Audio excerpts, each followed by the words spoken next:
unajua hawa vijana tumewapanga.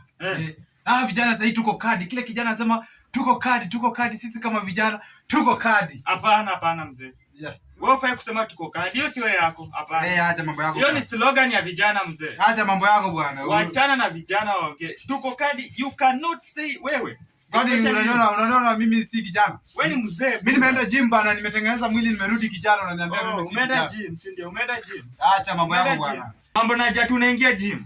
Unajua watu wanaingia gym vile wanakaa kweli buda. Unajua OG Calligraph John the baddest, the OG. Unafaa ukae hivyo mzee. Wewe my friend, acha nikwambie. Kichwa imefura, imekuwa kubwa, imeshinda mwili. Tumbo ndio imekuwa kubwa.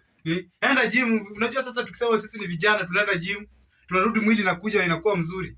Mzee, huwezi kaa kama MC Tricky alafu natuambia unaingia gym mzee. Hiyo ni sio gym, hiyo ni kukonda mzee. Buda. Sisi ni vijana. So wewe mzee bana, enda tajaribu kupunguza chakula, hiyo chakula unakula punguza tafadhali. Yeah. Hiyo chakula punguza mzee. Hiyo ndizi unasema sijui natoka wapi huko hivyo. Punguza mzee. Punguza.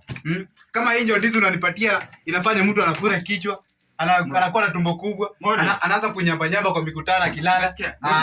Kula ndizi hata unaone. Sitakula hiyo. Kwa ndizi tunaone pamoja. My friend, wewe nani? Hebu kuja ashike huyu mtu. Sawa.